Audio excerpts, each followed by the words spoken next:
ಶಿವಾಚಾರ್ಯರು ತುಂಬಾ ಮೌಲ್ಯಯುತವಾದ ಒಂದು ಹಿತ ನುಡಿಯನ್ನ ನುಡಿದರು. ಅದೇ ರೀತಿ ನಮ್ಮ ಮಾನ್ಯ ಶಾಸಕರು ಎಲ್ಲ ಜನಸಾಮಾನ್ಯರಲ್ಲಿ ಜನಸಾಮಾನ್ಯರಾಗಿರ್ತಾರೆ, ಅದೇ ರೀತಿ ಒಳ್ಳೊಳ್ಳೆ ಕೆಲಸ ಮಾಡ್ತಾ ಇದ್ದಾರೆ. ಹಿತ ನುಡಿಯನ್ನ ನುಡಿದಂತಹ ನಮ್ಮ ಶಿವಾಚಾರ್ಯರಿಗೆ ಧನ್ಯವಾದಗಳನ್ನ ತಿಳಿಸ್ತಾ ಇದ್ದಾರೆ.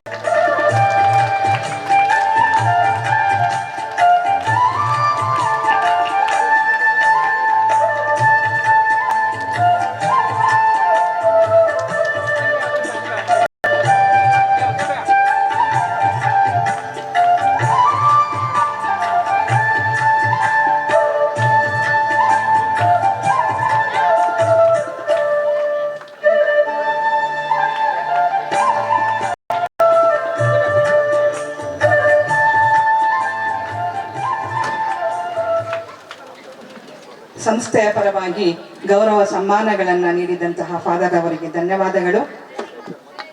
ಮುಂದಿನ ಕಾರ್ಯಕ್ರಮ ನಮ್ಮ ಮೌಲಾನಾ ಸಫಿಯನ್ ಶಕಾಫಿ ಮಂಗಳೂರು ಅವರು ಈ ಕಾರ್ಯಕ್ರಮವನ್ನ ಉದ್ದೇಶಿಸಿ ಹಿತ ನುಡಿಯನ್ನ ನುಡಿಬೇಕಾಗಿ ನಾನು ಕೇಳ್ಕೊಳ್ತೇನೆ.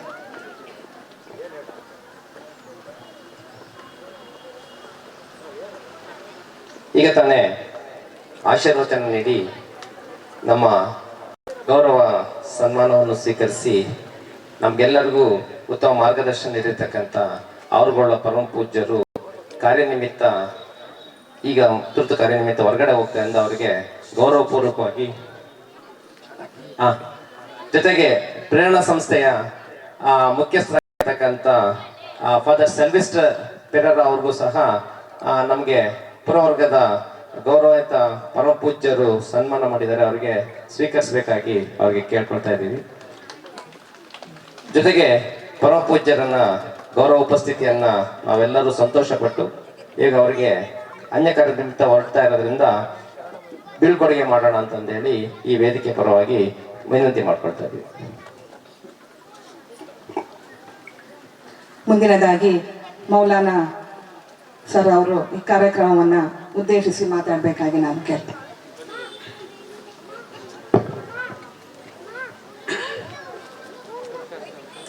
ವೇದಿಕೆಯಲ್ಲಿರುವ ಅತ್ಯಂತ ಗೌರವಾನ್ವಿತ ಧರ್ಮಗುರುಗಳೇ, ಈ ನಾಡಿನ ಸನ್ಮಾನ್ಯ ಶಾಸಕರೇ, ಧಾರ್ಮಿಕ, ಸಾಮಾಜಿಕ, ಶೈಕ್ಷಣಿಕ, ರಾಜಕೀಯ ವಿವಿಧ ಸ್ತರಗಳಲ್ಲಿ ಕಾರ್ಯಾಚರಣೆ ಮಾಡುತ್ತಿರುವ ಅತಿಥಿ ಗಣ್ಯರೇ, ಇಲ್ಲಿ ನೆರೆದಿರುವಂತಹ ಪುಟಾಣಿಗಳೇ, ಸಹೋದರ ಸಹೋದರಿಯರೇ, ಡಿಸೆಂಬರ್ 25 ಈ ಕ್ರಿಸ್ಮಸ್ ಹಬ್ಬದ ಸಂಭ್ರಮ ಸಡಗರದಲ್ಲಾಗಿದೆ. ಇಲ್ಲೆಲ್ಲರೂ ಕೂಡ ಒಟ್ಟು ಸೇರಿರುವುದು. ಇವತ್ತು ಈ ವೇದಿಕೆಗೆ ಹತ್ತುವಾಗಲೇ ಈ ವೇದಿಕೆಯನ್ನು ಕಂಡು ತುಂಬಾ ಖುಷಿಯಾಯಿತು. ಇಲ್ಲಿ ಈ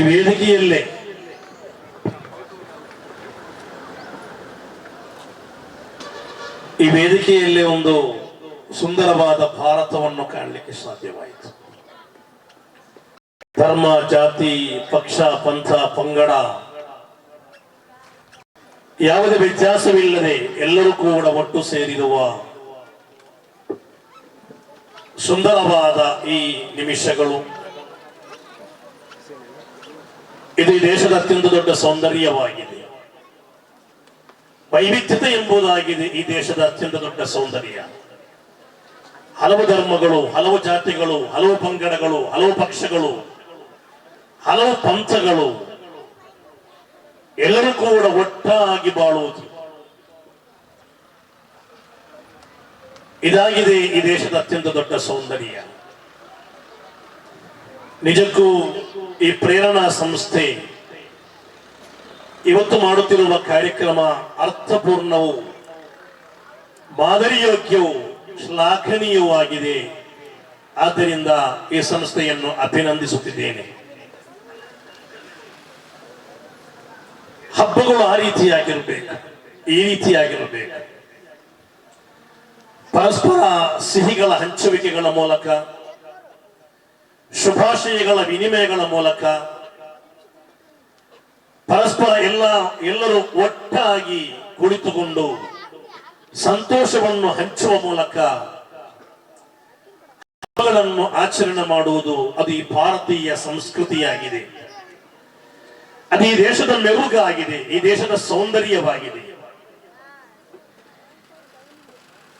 ಈ 7 ದಶಕಗಳ ಕಾಲ ಅಥವಾ ಈ ಭಾರತವನ್ನು ಈ ಸಹಸ್ರಾರು ವರ್ಷಗಳಿಂದ ಕಾಪಾಡಿಕೊಂಡು ಬಂದ ಸೌಂದರ್ಯವು ಕೂಡ ಅದಾಗಿದೆ.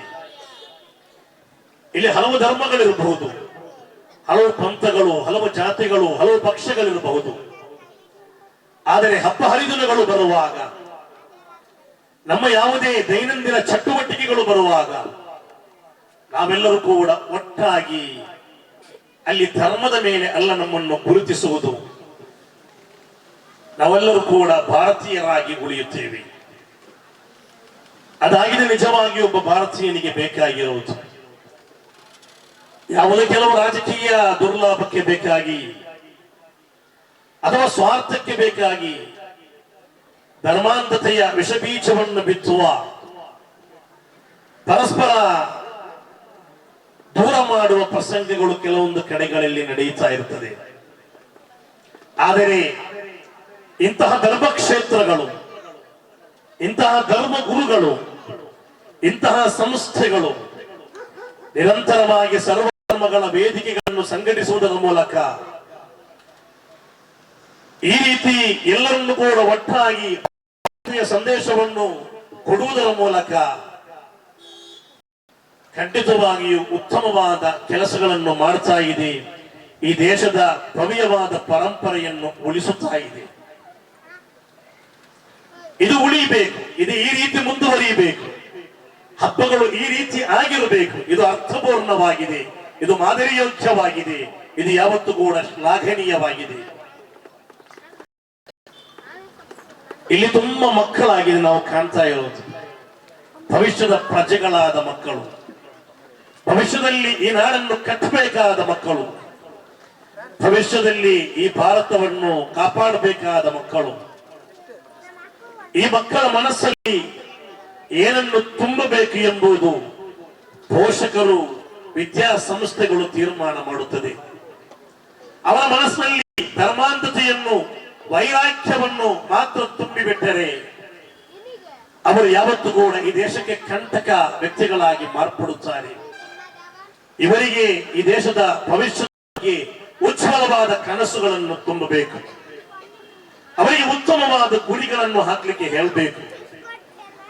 ಅವರಿಗೆ ಹಿರಿಯರನ್ನು ಗೌರವಿಸುವುದು ಹೇಗೆ, ಹಿರಿಯರೊಂದಿಗೆ ಯಾವ ರೀತಿ ಕರುಣೆಯನ್ನು ತೋರಬೇಕು, ಸಮಪ್ರಾಯದವರೊಂದಿಗೆ ಯಾವ ರೀತಿ ವರ್ತಿಸಬೇಕು, ಇತರ ಧರ್ಮೀಯರೊಂದಿಗೆ ಯಾವ ರೀತಿ ಬಾಳ್ಬೇಕು ಎಂಬುದರ ಸಂದೇಶಗಳು ನಾವು ನೀಡಬೇಕು. ಧರ್ಮ ಬೋಧನೆ ನಮ್ಮ ಮಕ್ಕಳಲ್ಲಿ ಬರಬೇಕು. ಇದು ಈ ದೇಶ ಈ ತನಕ ಇಲ್ಲಿ ಉಳಿಯಲಿಕ್ಕಿರುವ ಕಾರಣವೇ ಇಲ್ಲಿ ಧರ್ಮಗಳಿವೆ ಎಂಬ ಕಾರಣ. ಇಲ್ಲಿ ಹಲವು ಧರ್ಮಗಳಿವೆ. ಎಲ್ಲಾ ಧರ್ಮಗಳು ಕೂಡ ಪ್ರೀತಿಯನ್ನು ಕಲಿಸುತ್ತದೆ, ಎಲ್ಲವೂ ಶಾಂತಿಯನ್ನು ಕಲಿಸುತ್ತದೆ. ದಯವಿರದ ಧರ್ಮ ಯಾವುದಯ್ಯ? ದಯವೇ ಬೇಕು ಸಕಲ ಪ್ರಾಣಿಗಳೆಡೆಯಲ್ಲಿಯೂ, ದಯವೇ ಧರ್ಮದ ಮೂಲವಯ್ಯ. ಇಲ್ಲಿರುವ ಎಲ್ಲಾ ಧರ್ಮಗಳು, ಎಲ್ಲಾ ಧರ್ಮ ಗ್ರಂಥಗಳು, ಎಲ್ಲಾ ಧರ್ಮದ ನಾಯಕರುಗಳು ಅವರು ಪ್ರೀತಿಯನ್ನು, ಸೌಹಾರ್ದತೆಯನ್ನು, ನ್ಯಾಯವನ್ನು, ಕರುಣೆಯನ್ನು ಮಾತ್ರ ಕಲಿಸಿದ್ದಾರೆ. ಯಾವ ಧರ್ಮಗಳು ಕೂಡ ಇನ್ನೊಂದು ಧರ್ಮವನ್ನು ದೂಷಿಸಬೇಕೆಂದು ಕಲಿಸುವುದಿಲ್ಲ. ಯಾವ ಧರ್ಮ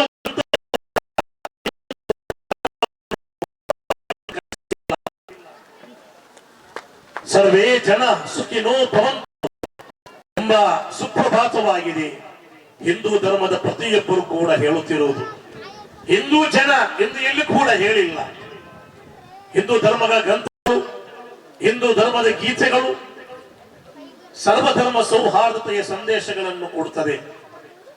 ಯು ಲವ್ ಯುವರ್ ಎನಿಮೀಸ್, ನಿನ್ನ ಶತ್ರುವನ್ನು ಕೂಡ ಪ್ರೀತಿಸು ಎಂದು ಬೈಬಲ್ ಇಲ್ಲಿ ಸಂದೇಶವನ್ನು ಸಾರುತ್ತದೆ. ಒಂದು ಕೆನ್ನೆಗೆ ಹೊಡೆದಾಗ ಅವನಿಗೆ ಮರಳಿ ಹೊಡೆಯುವುದಕ್ಕೆ ಬದಲಾಗಿ ಇನ್ನೊಂದನ್ನು ತೋರಿಸು. ಯಾವತ್ತೂ ಕೂಡ ಅಕ್ರಮ ಕಿಳಿಯಬೇಡ, ಅನ್ಯಾಯ ಕಿಳಿಯಬೇಡ ಎಂಬ ಸಂದೇಶ ಬೈಬಲ್ ಈ ಜಗತ್ತಿನ ಮುಂದೆ ನೀಡುತ್ತಾ ಇದೆ. ಮತ್ತೊಂದು ಕಡೆ ಇಲ್ಲಿ ಕುರ್ಆನ್ ಸ್ಪಷ್ಟವಾಗಿ ಕಲಿಸ್ತಾ ಇದೆ, ಒಬ್ಬ ವ್ಯಕ್ತಿಯನ್ನು ಕೊಂದರೆ ಮನ್ ಕತಲ ನಫ್ಸನ್ ಬಿಗೈರಿ ನಫ್ಸಿನ್ ಔ ಫಸಾದಿನ್ ಫಿಲ್ ಅರ್ದ್ ಫಕಅನ್ನಮಾ ಕತಲ الناس ಜಮೀಆ. ಒಬ್ಬ ಮನುಷ್ಯನನ್ನು ಕೊಂದರೆ ಕುಲವನ್ನು ಕೊಂದಂತೆ. ಅಲ್ಲಿ ಒಂದು ಮುಸಲ್ಮಾನನನ್ನು ಕೊಂದರೆ ಎಂದಲ್ಲ ಹೇಳಿತ್ತು, ಒಂದು ಮನುಷ್ಯನನ್ನು ಕೊಂದರೆ ಇಡೀ ಮಾನವ ಕುಲವನ್ನು ಕೊಂದಂತೆ. ಒಬ್ಬ ಮನುಷ್ಯನಿಗೆ ಜೀವದಾನ ನೀಡಿದರೆ ಇಡೀ ಮಾನವ ಕುಲಕ್ಕೆ ಜೀವದಾನ ನೀಡಿದಂತೆ. ಒಬ್ಬ ಮನುಷ್ಯನಿಂದ ಇಡೀ ಮಾನವ ಕುಲವನ್ನು ಕಾಣುವ ಆ ಭಾವೈಕ್ಯತೆಯಾಗಿದೆ ನಲ್ಲೂ ಕೂಡ ಕಾಣುತ್ತಿರುವುದು. ಈ ರೀತಿ ಈ ದೇಶದಲ್ಲಿರುವ ಯಾವುದೇ ಧರ್ಮವನ್ನು ತೆಗೆದು ನೋಡಿರಿ, ಯಾವ ಧರ್ಮ ಗ್ರಂಥಗಳನ್ನು ತೆಗೆದು ನೋಡಿರಿ, ಅಲ್ಲೆಲ್ಲವೂ ಕೂಡ ಕಾಣುವುದು ದಯೆಯ, ವಾತ್ಸಲ್ಯದ, ಪ್ರೀತಿಯ, ಕರುಣೆಯ, ನ್ಯಾಯದ, ಭಾವೈಕ್ಯತೆಯ ಸಂದೇಶಗಳಾಗಿವೆ. ಅದು ಬಿಟ್ಟು ಅವರ ಧರ್ಮ ಇವರೀ ಧರ್ಮ, ಅವನವನು ಇವನು ಅಂತ ಹೇಳಿಕೊಂಡು ಇವನಾರವನೆಂದೆನಿಸಿದರಯ್ಯ, ಇವ ನಮ್ಮವ, ಈ ನಡೆಯಲ್ಲಿರುವ ಪ್ರತಿಯೊಬ್ಬರು ಕೂಡ ನಮ್ಮವರು ಎಂಬ ಭಾವನೆ ನಮಗೆ ಬೇಕು. ಮುಖ್ಯವಾಗಿ ಈ ದೇಶದಲ್ಲಿ ಬದುಕುವಾಗ, ಈ ಭಾರತದಲ್ಲಿ ಬದುಕುವಾಗ ಎಲ್ಲರಿಗೂ ಎಲ್ಲರ ಅಗತ್ಯವಿದೆ. ನಾನು ನನ್ನ ಧರ್ಮದವರು ಎಂಬ ರೀತಿಯಲ್ಲಿ ಬಿಟ್ಟು, ನಾನು ಹೊರಗೆ ಇಳಿದಾಗ ನಾನು ವಾಹನದಲ್ಲಿ ಸಂಚರಿಸುತ್ತೇನೆ, ಧರ್ಮದವನಾಗಿರ್ತಾನೆ, ಅಲ್ಲಿ ಕಂಡಕ್ಟರ್ ಆಗಿ ಮುಸಲ್ಮಾನ್ ಧರ್ಮದವನು ಬರ್ತಾನೆ, ಇನ್ನು ಕೆಳಗೆ ಹೋಗಿ ನಾನು ಅಂಗಡಿಯಿಂದ ಸಾಮಗ್ರಿಗಳನ್ನು ತೆಗೆಯುವುದು ಕ್ರೈಸ್ತ ಧರ್ಮದ ವ್ಯಕ್ತಿಯ ಅಂಗಡಿಯಿಂದಾಗಿರಬಹುದು. ಈ ರೀತಿ ನನ್ನ ಜೀವನದ ಪ್ರತಿಯೊಂದು ಮಜಲುಗಳಲ್ಲಿ, ಪ್ರತಿಯೊಂದು ಗಳಿಗೆಗಳಲ್ಲಿ, ಪ್ರತಿ ದಿನಗಳಲ್ಲಿ ಕ್ರೈಸ್ತನನ್ನು ಇಲ್ಲಿ ಆಶ್ರಯಿಸುತ್ತಾನೆ. ಒಬ್ಬ ಹಿಂದೂ ಮುಸ್ಲಿಮನನ್ನು, ಕ್ರೈಸ್ತನನ್ನು ಆಶ್ರಯಿಸುತ್ತಾನೆ. ಪರಸ್ಪರ ಆಶ್ರಯಗಳಿಲ್ಲದೆ, ಪರಸ್ಪರ ಒಗ್ಗೂಡಿಕೆಯಿಲ್ಲದೆ ಈ ದೇಶದಲ್ಲಿ ಬದುಕಲಿಕ್ಕೆ ಸಾಧ್ಯವಿಲ್ಲ. ಈ ದೇಶದ ಚರಿತ್ರೆ, ಇತಿಹಾಸವನ್ನು ತೆಗೆದು ನೋಡಿರಿ, ಎಲ್ಲ ಧರ್ಮದವರ ಕೊಡುಗೆ ಈ ದೇಶದಲ್ಲಿ ಕಾಣ್ತಾ ಇದೆ. ಈ ಜಗತ್ತಿನ ಮುಂದೆ ಈ ದೇಶ ಇವತ್ತು ಇಷ್ಟೊಂದು ಹೆಮ್ಮೆಯಿಂದ ನಿಲ್ಲಬೇಕಾದರೆ ಅದಕ್ಕಿರುವ ಕಾರಣವೇ ನಮಗೆ ಯಾವತ್ತೂ ಕೂಡ ಹೆಮ್ಮೆಯಿಂದ ಹೇಳುವ ಆ ವೈವಿಧ್ಯತೆಯಾಗಿದೆ. ಯೂನಿಟಿ ಇನ್ ಡೈವರ್ಸಿಟಿ, ವೈವಿಧ್ಯತೆಗಳ ಮಧ್ಯೆಯೂ ಕೂಡ ನಾವೆಲ್ಲ ಒಟ್ಟಾಗಿ ಇದ್ದೇವೆ. ಮತ್ತೊಂದು ದೊಡ್ಡ ಸೌಂದರ್ಯ, ಈ ದೇಶಕ್ಕೆ ಒಂದು ಸಂವಿಧಾನವಿದೆ. ಜಗತ್ತಿನಲ್ಲಿ ಯಾವ ರಾಷ್ಟ್ರಕ್ಕೆ ಇಂತಹ ಒಂದು ಸಂವಿಧಾನ ಇಲ್ಲ. ಖಂಡಿತವಾಗಿಯೂ ಆಫ್ರಿಕಾದ ಹೋರಾಟದಲ್ಲಿ ಮುಂಚೂಣಿಯಲ್ಲಿ ನಿಂತಿದ್ದ ನೆಲ್ಸನ್ ಮಂಡೇಲಾರವರು ಭಾರತಕ್ಕೆ ಬಂದಾಗ 1992ರ ಆ ಸಂದರ್ಭದಲ್ಲಿ ಅವರು ಹೇಳಿದರು, ಈ ದೇಶದಿಂದ ನನಗೆ ನೀವು ಏನಾದರೂ ಕೊಡುಗೆಗಳನ್ನು ಕೊಡುವುದಾದರೆ ಈ ದೇಶದ ಸಂವಿಧಾನವನ್ನು ಕೊಡಿರಿ. ಇಂತಹ ಒಂದು ಸಂವಿಧಾನ ಈ ಪ್ರಪಂಚದಲ್ಲಿ ಎಲ್ಲಿಯೂ ಕೂಡ ನಾನು ಕಂಡಿಲ್ಲ. Doctor B R. ಅಂಬೇಡ್ಕರ್ ಅವರ ನೇತೃತ್ವದಲ್ಲಿ ರಚಿಸಲ್ಪಟ್ಟ ಈ ಭಾರತದ ಸಂವಿಧಾನ ಜಗತ್ತು ಸೆಲ್ಯೂಟ್ ಹೊಡೆದ ಸಂವಿಧಾನವಾಗಿದೆ. ಆದ್ದರಿಂದ ಅದು ಇಲ್ಲಿ ಉಳಿದರೆ ಈ 7 ದಶಕಗಳ ಕಾಲ ಈ ವೈವಿಧ್ಯತೆಗಳ ಮಧ್ಯೆಯೂ ಕೂಡ ನಮ್ಮೆಲ್ಲರನ್ನು ಕೂಡ ಈ ರೀತಿ ಒಟ್ಟಾಗಿ ತೆಗೆದುಕೊಂಡು ಹೋದದ್ದು ಈ ದೇಶದ ಸಂವಿಧಾನವಾಗಿದೆ. ಶಾಲೆಗಳಲ್ಲಿ, ಕಾಲೇಜುಗಳಲ್ಲಿ, ಮನೆಗಳಲ್ಲಿ, ಮಠಗಳಲ್ಲಿ, ಮಂದಿರಗಳಲ್ಲಿ, ಮಸೀದಿಗಳಲ್ಲಿ, ಧರ್ಮ ಕ್ಷೇತ್ರಗಳಲ್ಲಿ, ಪ್ರತಿಯೊಂದು ಕ್ಷೇತ್ರಗಳಲ್ಲೂ ಕೂಡ ಈ ಸಂವಿಧಾನದ ಕಲಿಕೆಗಳು ಬರಬೇಕು. ಈ ನಾಡಿನಲ್ಲಿರುವ ಎಲ್ಲರಿಗೂ ಕರಿಯರು, ಬಿಳಿಯರು, ದೊಡ್ಡವರು, ಚಿಕ್ಕವರು, ಆ ಜಾತಿಯವರು, ಕೀಳ್ಜಾತಿಯವರು ಎಲ್ಲರನ್ನು ಕೂಡ ಸಮಾನ ಸ್ತರದಲ್ಲಿ ಕಂಡು ಎಲ್ಲರಿಗೂ ಕೂಡ ಒಂದೇ ರೀತಿಯ ಮಹತ್ವ ಈ ಸುಂದರವಾದ ಸಂವಿಧಾನ ಈ ದೇಶದ ಅತ್ಯಂತ ದೊಡ್ಡ ಭದ್ರತೆಗೆ ಕಾರಣವಾಗಿದೆ. ಆ ಪಾಠಗಳು ನಮ್ಮ ಮಕ್ಕಳಿಗೆ ಕೊಡಬೇಕು. ಈ ನಮ್ಮ ಪುಟಾಣಿ ಮಕ್ಕಳಿಗೆ ಕೊಡಬೇಕಾಗಿರುವುದು ಆ ರೀತಿಯ ಪಾಠಗಳಾಗಿವೆ. ನಾವು ತುಂಬಾ ಪೂರ್ವ ಕಾಲದಲ್ಲೆಲ್ಲ ನಾವು ಕಂಡಿದ್ದೇವೆ. ನಮ್ಮ ಊರಿನ ಕಟ್ಟೆಗಳು, ಅಲ್ಲಿ ನಮ್ಮ ಶಾಲೆಗಳು, ನನ್ನ ಹತ್ತಿರದಲ್ಲಿ ಕುಳಿತುಕೊಳ್ಳುವವನು ಯಾವ ಧರ್ಮದವನೆಂದು ನನಗೆ ಗೊತ್ತಿಲ್ಲ. ನಾವು ಶಾಲೆಗಳಲ್ಲಿ ಕಲಿಯುವಾಗ ಆ ರೀತಿಯಾಗಿತ್ತು. ನನ್ನ ಪಕ್ಕದಲ್ಲಿ ಕುಳಿತುವವನ ಧರ್ಮ ನನಗೆ ಗೊತ್ತಿಲ್ಲ, ಜಾತಿ ನನಗೆ ಗೊತ್ತಿಲ್ಲ. ಆಟದ ಮೈದಾನಗಳಲ್ಲಿ ಧರ್ಮ ಜಾತಿಗಳಿರಲಿಲ್ಲ. ಆದರೆ ಇವತ್ತು ಧರ್ಮಗಳೆಡೆಯಲ್ಲಿ ವಿಷ ಬೀಜವನ್ನು ಬಿತ್ತುವ, ಪರಸ್ಪರ ತಪ್ಪು ಕಲ್ಪನೆಗಳನ್ನು ಪಸರಿಸುವ ಕೆಲವೊಂದು ಪ್ರಸಂಗಗಳು ನಡೆಯುತ್ತಾ ಇದೆ. ಕೆಟ್ಟವರಿದ್ದಾರೆ, ಎಲ್ಲ ಧರ್ಮಗಳಲ್ಲೂ ಇರ್ತಾರೆ ಕೆಟ್ಟವರು. ಆದರೆ ಆ ಕೆಟ್ಟವರನ್ನು ನೋಡಿ ಅದು ಆ ಧರ್ಮದ ಮೇಲೆ ಗೂಬೆ ಕೂರಿಸುವುದು ಖಂಡಿತವಾಗಿಯೂ ಸರಿಯಲ್ಲ. ಇಂಥ ಮಾಡುತ್ತಿರುವ ಕಾರ್ಯಾಚರಣೆಗಳು ಎಲ್ಲರಿಗೂ ಕೂಡ ಮಾದರಿಯಾಗಿದೆ. ಖಂಡಿತವಾಗಿಯೂ ಇಲ್ಲಿ ಆರಂಭದಲ್ಲಿ ಪ್ರಾಸ್ತಾವಿಕ ಭಾಷಣದಲ್ಲೂ ನಂತರ ಮಾತುಗಳಲ್ಲಿ ಹಲವಾರು ಸಾಂತ್ವನ ಕಾರ್ಯಾಚರಣೆಗಳನ್ನು ಈ ಪ್ರೇರಣಾ ಸಂಸ್ಥೆಯ ಮೂಲಕ ಇಲ್ಲಿನ ಫಾದರ್ಗಳು, ಇಲ್ಲಿನ ಹಿರಿಯರು ಮಾಡ್ತಾ ಇದ್ದಾರೆ. ನನಗೆ ಅದರ ಬಗ್ಗೆ ದೊಡ್ಡ ಮಾಹಿತಿ ಇಲ್ಲ, ನಾನು ಸ್ವಲ್ಪ ದೂರದ ಊರಿನಿಂದ ಬಂದವನಲ್ಲ. ಆದರೂ ಕೂಡ ಇಂತಹ ಸಾಂತ್ವನದ ಕೆಲಸಗಳು, ಮನಸ್ಸಿಗೆ ನೆಮ್ಮದಿ ಕೊಡುವ ಕೆಲಸಗಳು, ತಳಮಟ್ಟದಲ್ಲಿರುವ ಮಕ್ಕಳನ್ನು ಶಿಕ್ಷಣ ನೀಡಿ, ಅವರಿಗೆ ಸಾಂತ್ವನ ನೀಡಿ, ಅವರ ಸಮಸ್ಯೆಗಳಿಗೆ ಪರಿಹಾರ ನೀಡಿ ಅವರನ್ನು ಮೇಲೆತ್ತುವ ಕೆಲಸಗಳು, ಇದು ದೇಶ ಕಟ್ಟುವ ಕೆಲಸಗಳಾಗಿವೆ, ಇದು ದೇಶ ಪ್ರೇಮದ ಕೆಲಸಗಳಾಗಿವೆ, ಇದು ಈ ನಾಡನ್ನು ಕಟ್ಟುವ, ಈ ನಾಡನ್ನು ಅಭಿವೃದ್ಧಿಪಡಿಸುವ ಕೆಲಸಗಳಾಗಿವೆ. ಇದು ಇನ್ನೂ ಕೂಡ ಈ ರೀತಿ ಮುಂದುವರಿಬೇಕು. ಆ ರೀತಿ ನಾವೆಲ್ಲ ಒಂದಾಗಿ ಬಾಳ್ಬೇಕು, ನಾವೆಲ್ಲ ಒಟ್ಟಾಗಿ ಬಾಳ್ಬೇಕು. ಇವತ್ತಿನ ಕಾಲ ಅಂತ ಹೇಳಿದರೆ ಮನುಷ್ಯ ಎಲ್ಲ ರೀತಿಯಲ್ಲೂ ಕೂಡ ಬೆಳೆದಿದ್ದಾನೆ. ಮಂಗಳದ ಅಂಗಳದಲ್ಲಿ ವಿಸ್ಮಯಗಳನ್ನು ಸೃಷ್ಟಿಸುತ್ತಿದ್ದಾನೆ. ಚಂದ್ರನಲ್ಲಿಯೂ ಕೂಡ ನಾವು ತಲುಪುತ್ತಾ ಇದ್ದೇವೆ. ದೊಡ್ಡ ದೊಡ್ಡ ಕಟ್ಟಡಗಳ ಮೂಲಕ, ಬಿಲ್ಡಿಂಗ್ಗಳ ಮೂಲಕ ಮನೆಗಳು ಹತ್ತಿರವಾಗ್ತಾ ಇದೆ. ಆದರೆ ಮನಗಳು, ಮನಸ್ಸುಗಳು ದೂರವಾಗ್ತಾ ಇದೆ. ನಮ್ಮ ಹತ್ತಿರದ ಫ್ಲಾಟಿನಲ್ಲಿ, ನನ್ನ ಹತ್ತಿರದ ರೂಮಿನಲ್ಲಿರುವವನ ಬಗ್ಗೆ ನನಗೆ ಪರಿಚಯವಿಲ್ಲ. ಕುಟುಂಬದಲ್ಲಿ ಕುಳಿತುಕೊಂಡು ಅಮೆರಿಕದ ಅಧ್ಯಕ್ಷರ ಬಗ್ಗೆ ನನಗೆ ಗೊತ್ತಿದೆ. ನಮಗೆ ಸಿನಿಮಾ ಸ್ಟಾರ್ಗಳ ಸಂಪೂರ್ಣ ಬಯೋಡಾಟ ಗೊತ್ತಿದೆ, ಕ್ರೀಡಾ ಸ್ಟಾರ್ಗಳ ಬಗ್ಗೆ ಮಾಹಿತಿ ಇದೆ. ಆದರೆ ಪಕ್ಕದ ಮನೆಯಲ್ಲಿರುವವನ ಸಂಕಷ್ಟಗಳ ಬಗ್ಗೆ, ಅವನ ಕಷ್ಟದ ಬಗ್ಗೆ ನನಗೆ ಗೊತ್ತೇ ಇಲ್ಲ. ಅಲ್ಲಿ ರೋಗಿಯಾದರೆ, ಅಲ್ಲಿ ಏನಾದರೂ ತೊಂದರೆಗೀಡಾದರೆ ನನಗೆ ಪರಿಚಯವೇ ಇಲ್ಲ. ಮಾನವೀಯತೆ ಎಂಬುದು ಮರೀಚಿಕೆಯಾಗಿ ಮಾರ್ಪಡುತ್ತಿದೆ. ಮನುಷ್ಯನಿಗೆ ಬೇಕಾಗಿರುವುದು ವಿದ್ಯೆ, ಅದರ ಜೊತೆಗೆ ಮಾನವೀಯತೆಯಾಗಿದೆ. ಮನುಷ್ಯನಾಗಬೇಕು. ಇವತ್ತು ನೋಡಿ, ನಾವು ಜಗತ್ತಿನಲ್ಲಿ ಶ್ರೇಷ್ಠ ಜೀವಿ ಮನುಷ್ಯ ಅಂತ ಹೇಳ್ತೇವೆ. ಯಾಕೆ? ಮನುಷ್ಯನಿಗಿಂತಲೂ ಸ್ಪೀಡ್ ಆಗಿ ಓಡುವ ಪ್ರಾಣಿಗಳಿವೆ, ಮನುಷ್ಯನನ್ನು ಕೊಂದು ಬಿಡುವ ಪ್ರಾಣಿಗಳಿವೆ, ಮನುಷ್ಯನಿಗಿಂತಲೂ ಗಾತ್ರದಲ್ಲಿ ದೊಡ್ಡದಿರುವ ಪ್ರಾಣಿಗಳಿವೆ. ಆದರೆ ಮನುಷ್ಯ ಯಾಕೆ ಶ್ರೇಷ್ಠನಾಗ್ತಾನೆ ಗೊತ್ತಾ?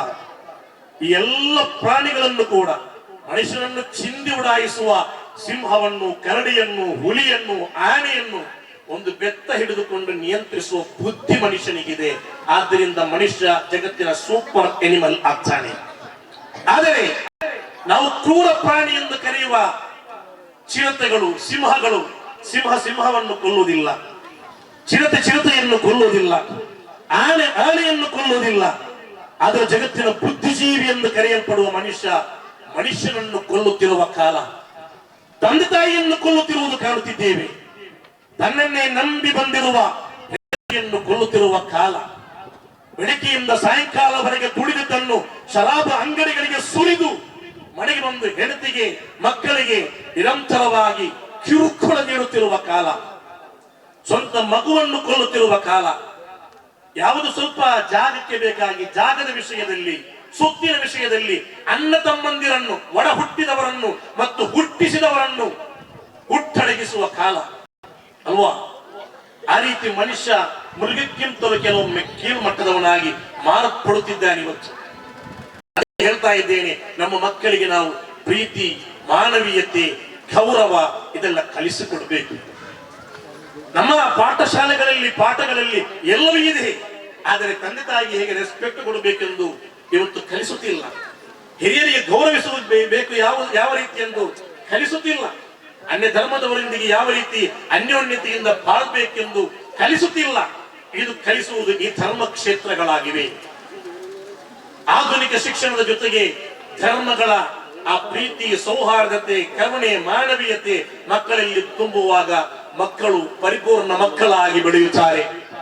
ಎಳಿದರೆ ಕುಡುಕರಾಗಿ, ಕೆಡುಕರಾಗಿ, ನಮ್ಮ ಕುಟುಂಬಕ್ಕೆ ತಲೆನೋವಾಗಿ, ನಮ್ಮ ಊರಿನ ಮರ್ಯಾದೆಯನ್ನು ತೆಗೆಯುವ ಮಕ್ಕಳಾಗಿ, ಸಮಾಜಕ್ಕೆ ಕಂಟಕರಾಗಿ ಅವರು ಮಾರ್ಪಡುವ ಸಾಧ್ಯತೆಗಳಿವೆ. ಆದ್ದರಿಂದ ನಮ್ಮ ಮಕ್ಕಳಿಗೆ ದೊಡ್ಡ ಕನಸುಗಳನ್ನು ಹಾಕಿಕೊಡಬೇಕು. ದೊಡ್ಡ ಕನಸುಗಳು. ಅವನೊಂದು ಡಾಕ್ಟರ್ ಆಗುವುದಕ್ಕಿಂತ ಒಂದು ಮದ್ದನ್ನು ಕಂಡು ಹಿಡಿಯುವ ರೀತಿಯಲ್ಲಿ ಬೆಳೆಯುವ ರೀತಿಯಲ್ಲಿ ದೊಡ್ಡ ದೊಡ್ಡ ಕನಸುಗಳು. ಮಕ್ಕಳು ಒಳ್ಳೆ ಬುದ್ಧಿವಂತ ಮಕ್ಕಳು ಇವತ್ತು, ಮೊದಲಿಗಿಂತಲೂ ಬುದ್ಧಿವಂತರು ಇವತ್ತಿನ ಮಕ್ಕಳು. ಆದರೆ ಕೇವಲ ಮೊಬೈಲ್ನಲ್ಲಿ ಮಾತ್ರ ಕೊಳೆಯುವಂತೆ ಮಾಡಬೇಡಿ. ಆ ಮಕ್ಕಳಿಗೆ ಒಳ್ಳೆಯ ಭವಿಷ್ಯವನ್ನು, ಒಳ್ಳೆಯ ಗುರಿಯನ್ನು ಹಾಕಿಕೊಡಿ, ಒಳ್ಳೆಯ ಛಲವನ್ನು ಹಾಕಿಕೊಡಿ. ಮಕ್ಕಳಿಗೆ ಒಳ್ಳೆಯ ಭರವಸೆಗಳನ್ನು ನೀಡಿ, ಅಂದ್ರೆ ಮಕ್ಕಳಿಗೆ ಒಳ್ಳೆಯ ಕನಸುಗಳನ್ನು ಹಾಕಿಕೊಟ್ಟು ಅವರಿಗೆ ಒಳ್ಳೆಯ ಪ್ರೇರಣೆಗಳನ್ನು ಕೊಡಿ. ಆ ಮೂಲಕ ಅವರಿಗೆ ಉತ್ತಮವಾದ ಭವಿಷ್ಯವನ್ನು ಕಟ್ಟಲಿಕ್ಕೆ ನೀವು ಸಹಕಾರ ಮಾಡಿ. ಹೆಂಡತಿ, ಮಕ್ಕಳು, ಕುಟುಂಬ, ಸಂಸಾರ ಇದರ ಮಹತ್ವಗಳು ಇಲ್ಲದಾಗಿ ಹೋಗ್ತಾ ಇದೆ. ಜಗತ್ತು ಪ್ರಗತಿಯತ್ತ ಸಾಗುತ್ತಿರುವಾಗ ಕುಟುಂಬ ಸಂಬಂಧಗಳು ಇವತ್ತು ನಾಶವಾಗ್ತಾ ಇದೆ. ಅದರ ಮಹತ್ವಗಳನ್ನು ಹೇಳಿಬಿಡಿ. ತಂದೆ, ತಾಯಿ, ಹೆಂಡತಿ, ಮಕ್ಕಳು, ಕುಟುಂಬ, ಅಣ್ಣ, ತಮ್ಮ, ಈ ಗೌರವ, ಈ ಪ್ರೀತಿ, ಈ ಅನ್ಯೋನ್ಯತೆ, ಈ ಸಂತೋಷ ಇದಕ್ಕೆ ಟೈಮೇ ಇಲ್ಲ. ತಂದೆ ಒಂದು ಕಡೆ ಇಲ್ಲಿ ಬಿಸಿ, ತಾಯಿ ಒಂದು ಕಡೆ ಇಲ್ಲಿ ಬಿಸಿ. ಮಕ್ಕಳು ಒಳ್ಳೆ ಮಾರ್ಕ್ಸ್ ತಗೊಂಡು ಬಂದಾಗ ಅವರಿಗೆ ಮೋಟಿವೇಟ್ ಮಾಡಲು ಕೂಡ ತಾಯಿ ಇಲ್ಲ ಇವತ್ತು. ಮಕ್ಕಳಿಗೆ ಮೋಟಿವೇಟ್ ಮಾಡಬೇಕು. ಮಕ್ಕಳಿಗೆ ಮಾರ್ಕ್ ತೆಗೆದ ಕಾರಣ ಅಥವಾ ಏನಾದರೂ ಮಾರ್ಕ್ಸ್ ಕಮ್ಮಿ ಬಂದ ಕೂಡಲೇ ಅವರನ್ನು ಹೊಡೆದು ಬಡಿದು ಅವರನ್ನು ಹೀಯಾಳಿಸಿ ತಮಾಷೆ ಮಾಡಿ ಪೆದ್ದ, ಮೂರ್ಖ ಎಂಬ ಪದವನ್ನು ಯೂಸ್ ಮಾಡಿಕೊಂಡು ಆ ಮಕ್ಕಳ ಭವಿಷ್ಯವನ್ನು ಚಿವುಟಿ ಹಾಕಬೇಡಿ. ಪ್ರಪಂಚದಲ್ಲಿ ಯಾವ ಮಕ್ಕಳು ಕೂಡ ಪೆದ್ದರಿಲ್ಲ, ಮೂರ್ಖರಿಲ್ಲ. ನಮ್ಮ ಮಕ್ಕಳನ್ನು ನಾನು ಮೂರ್ಖ ಎಂದು ಕರೆಯುವುದು ಜಗತ್ತಿನಲ್ಲಿ ನನ್ನ ಮಕ್ಕಳನ್ನು ನಾಶ ಮಾಡುವುದಕ್ಕೆ ಸಮಾನ. ಆ ಮಕ್ಕಳಿಗೆ ಆ ರೀತಿ ಅವನು ಮಾರ್ಕ್ಸ್ ತೆಗೆದ ಕಮ್ಮಿ ಆದ ಕೂಡಲೇ ಅವನು ಮೂರ್ಖನಾಗಿ ಮಾರ್ಪಡುವುದಿಲ್ಲ. ಒಂದೊಂದು ಮಗುವಿಗೆ ಒಂದೊಂದರಲ್ಲಿ ಇಂಟ್ರೆಸ್ಟ್ ಇರ್ತದೆ. ಆ ವಿಷಯದಲ್ಲಿ ಅವನು ಸಾಧನೆ ಮಾಡಿ ದೊಡ್ಡವನಾಗ್ತಾನೆ. ಕೆಲವೊಮ್ಮೆ ಅವನು ಸೋತಾಗ ಕೈ ಹಿಡಿಯಬೇಕಾಗಿರುವುದು ತಾಯಿಯಾಗಿದ್ದಾರೆ, ಕೈ ಹಿಡಿಯಬೇಕಾಗಿರುವುದು ತಂದೆಯಾಗಿದ್ದಾರೆ. ಸೋತಾಗ ಮತ್ತೆ ಕೂಡ ಆ ಮನಸ್ಸಿಗೆ ಮಾನಸಿಕವಾಗಿ ತೊಂದರೆ ಕೊಟ್ಟು ಬಿಟ್ಟರೆ ಆ ಮಕ್ಕಳು ಮತ್ತೆ ಯಾವತ್ತೂ ಕೂಡ ಕುಟುಂಬಕ್ಕೆ ತರುಣವಾಗಿ ಮಾರ್ಪಡ್ತಾರೆ. ಅವರಲ್ಲಿರುವ ಪ್ರತಿಭೆಯನ್ನು ಪೋಷಿಸಿ ಅವರಿಗೆ ಒಳ್ಳೆಯ ಉತ್ತೇಜನವನ್ನು ಕೊಡಿ. ಅವರು ಭವಿಷ್ಯದ ಬಾಳು ಬಂಗಾರವಾಗುವಂತೆ ನೀವೆಲ್ಲರೂ ಅವರನ್ನು ಹುರಿದುಂಬಿಸಿ. ಖಂಡಿತವಾಗಿಯೂ ನಾವು ಒಂದು ಸುಂದರವಾದ ರಾಷ್ಟ್ರದಲ್ಲಿ, ಅದಕ್ಕಿಂತಲೂ ಸುಂದರವಾದ ರಾಜ್ಯದಲ್ಲಿದ್ದೇವೆ. ಎಷ್ಟು ಸುಂದರವಾದ ರಾಜ್ಯವಿದೆ. ಒಂದು ಕಡೆಯಲ್ಲಿ ಅಲೆಯಾಗಿ ಆಳತ್ತರಕ್ಕೆ ಅಬ್ಬರಿಸುವ ಅರಬ್ಬಿ ಸಮುದ್ರ ಕರಾವಳಿಯ ಪ್ರದೇಶಗಳು, ಮತ್ತೊಂದು ಕಡೆಯಲ್ಲಿ ಮಲೆನಾಡಿನ ಸುಂದರವಾದ ವೈಭವ, ಬಯಲು ಸೀಮೆಯಲ್ಲಿರುವ ವಿಶಾಲವಾದ ಕೃಷಿ ಭೂಮಿಗಳು, ಕೋಟೆಕೊತ್ತಲಗಳು, ಅರಮನೆಗಳು, ಮಸೀದಿಗಳು, ಮಂದಿರಗಳು, ಚರ್ಚ್ಗಳು. ಭಾರತ ಒಂದು ಪುಟ್ಟ ಬ್ರಹ್ಮಾಂಡವಾದರೆ ಕರ್ನಾಟಕ ಒಂದು ಪುಟ್ಟ ಭಾರತ ನೋಡ. ಇಲ್ಲಿಲ್ಲದವು ಇನ್ನೆಲ್ಲಿದ ತೋರ, ಇಲ್ಲಿಯ ಮಣ್ಣು ಹೊನ್ನು, ಇಲ್ಲಿಯ ನೀರು ಸುಧೆ ಎಂದು ಕವಿ ಸಿದ್ದಯ್ಯ ಪುರಾಣಿಕರವರು ಹೇಳಿದಂತೆ ಸುಂದರವಾದ ಒಂದು ನಾಡಿದು. ಸರ್ವ ಜನಾಂಗದ ಶಾಂತಿಯ ತೋಟ, ರಸಿಕರ ಕಂಗಳ ಸೆಳೆಯುವ ನೋಟ, ಹಿಂದೂ, ಕ್ರೈಸ್ತ, ಮುಸಲ್ಮಾನ, ಪಾರಸಿಕ, ಜೈನರ ಉದ್ಯಾನ ಎಂದು ಕುವೆಂಪುರವರು ಹೇಳಿದ ಈ ಗೆರೆಗಳು ಕೇವಲ ಅಸೆಂಬ್ಲಿಯಲ್ಲಿ ಚಟಿಯಾಗಿಕೊಂಡು ಹೇಳಲಿಕ್ಕಿರುವುದು ಮಾತ್ರವಲ್ಲ. ಇದು ನಮ್ಮ ಜೀವನದ ಪ್ರತಿಯೊಂದು ಕ್ಷಣಗಳಲ್ಲಿ ನಮ್ಮ ಹೃದಯದಲ್ಲಿರಬೇಕು. ನಾವು ಒಟ್ಟಾಗಿ ಬಾಳ್ಬೇಕಿದು. ನಮ್ಮ ಮಕ್ಕಳಿಗೆ ಈ ರೀತಿಯ ಪ್ರೀತಿಯ, ಅನ್ಯೋನ್ಯತೆಯ, ಭಾವೈಕ್ಯತೆಯ, ಶಾಂತಿಯ, ಸೌಹಾರ್ದತೆಯ, ನೀತಿಯ, ಕರುಣೆಯ, ಪ್ರೀತಿಯ ಕಾಪಾಟಗಳನ್ನು ಕೊಡಬೇಕೆ ಹೊರತು ಅವರ ಮನಸ್ಸಲ್ಲಿ ಕೆಡುಕುಗಳನ್ನು ತುಂಬಬಾರದು. ಅವರಿಗೆ ಯಾವತ್ತೂ ಕೂಡ ಒಂದು ಮೋಟಿವೇಟರ್ ತಾಯಿ ಇರಬೇಕು, ತಂದೆ ಇರಬೇಕು. ಇವತ್ತಾಗಿ ಮಕ್ಕಳೇನಾದ್ರೂ ಸಾಧನೆ ಮಾಡಿಕೊಂಡು ಒಂದು ಗುಡ್ ತಗೊಂಡು ಬಂದ್ರೆ ಅಥವಾ ವೆರಿ ಗುಡ್ ತಗೊಂಡು ಬಂದ್ರೆ ಅದಕ್ಕೆ ತಾಯಿ ಹೇಳೋದು, ಇದಕ್ಕಿಂತಷ್ಟು ದೊಡ್ಡದಾಗಿ ತಗೊಂಡಿದ್ದೇನೆ. ತಂದೆಗೆ ಅದು ನೋಡ್ಲಿಕ್ಕೆ ಕೂಡ ಟೈಮ್ ಇಲ್ಲ. ನಿನ್ನ ದೊಡ್ಡ ಹೊಕ್ಕೆ ಇಲ್ವಾ ಅಂತ ಹೇಳಿಕೊಂಡು ತಂದೆ ಕಳಿಸ್ಬಿಡ್ತಾರೆ. ಈ ಮಗು ಸಾಧನೆ ಮಾಡೋದನ್ನು ಮತ್ತೆ ಯಾರಿಗೆ ತೋರಿಸ್ಬೇಕು ಹೇಳಿ? ತಾಯಿ ಮೊಬೈಲ್ ನಲ್ಲಿ ಅಥವಾ ಕೆಲಸದಲ್ಲಿ ಬಿಸಿ, ತಂದೆ ಬಿಸಿನೆಸ್ ನಲ್ಲಿ ಬಿಸಿ, ಅಣ್ಣ ತಮ್ಮಂದಿರು ಬೇರೆ ಒಂದು ಪ್ರಪಂಚದಲ್ಲಿ. ಮಕ್ಕಳಿಗೆ ಮೋಟಿವೇಟ್ ಮಾಡಲು, ಮಕ್ಕಳನ್ನು ಹುರಿದುಂಬಿಸಲು, ಮಕ್ಕಳಿಗೆ ಒಳ್ಳೆಯ ಭವಿಷ್ಯವನ್ನು ಕೊಡಲು ಇವತ್ತು ಜನರಿಲ್ಲ. ಬೇರೆ ಯಾರೋ ಕೆಲವರು ಉತ್ತೇಜನ ನೀಡುವುದಕ್ಕಿಂತಲೂ ಸ್ವಂತ ತಂದೆ, ಸ್ವಂತ ತಾಯಿ, ಸ್ವಂತ ಅಣ್ಣ ತಮ್ಮಂದಿರ ಉತ್ತೇಜನಗಳಾಗಿವೆ ಮಕ್ಕಳನ್ನು ಉನ್ನತವಾದ ಮಟ್ಟಕ್ಕೆ ಬೆಳೆಸುವುದು. ಈ ನಿಟ್ಟಿನಲ್ಲಿ ಈ ಕಾರ್ಯಕ್ರಮದಲ್ಲಿ ತುಂಬಾ ಮಕ್ಕಳನ್ನು ಕಂಡಾಗ, ಭವಿಷ್ಯದ ಭರವಸೆಗಳಾದ ಪುಟಾಣಿಗಳನ್ನು ಕಂಡಾಗ ತುಂಬಾ ಖುಷಿಯಾಯಿತು. ಈ ಎಲ್ಲ ಮಕ್ಕಳ ಭವಿಷ್ಯ ಬಂಗಾರವಾಗಲಿ. ಈ ಸಂಸ್ಥೆಯ ಸಾಂತ್ವನ ಕಾರ್ಯಾಚರಣೆಗಳು ಇನ್ನಷ್ಟು ಸಕ್ರಿಯವಾಗಲಿ. ಒಳಿತುಗಳು ಈ ನಾಡಿನೆಲ್ಲೆಡೆ ಈ ಹಬ್ಬದ ಶುಭಾಶಯಗಳನ್ನು ಸಲ್ಲಿಸುತ್ತಾ ಈ ಕಾರ್ಯಕ್ರಮಕ್ಕೆ ಆಹ್ವಾನಿಸುವ ಕಾರಣ ಎಲ್ಲ ರೀತಿಯ ಶುಭ ಹಾರೈಕೆಗಳನ್ನು ಮಾಡುತ್ತಾ ಜೈ ಹಿಂದ್, ಜೈ ಕರ್ನಾಟಕ.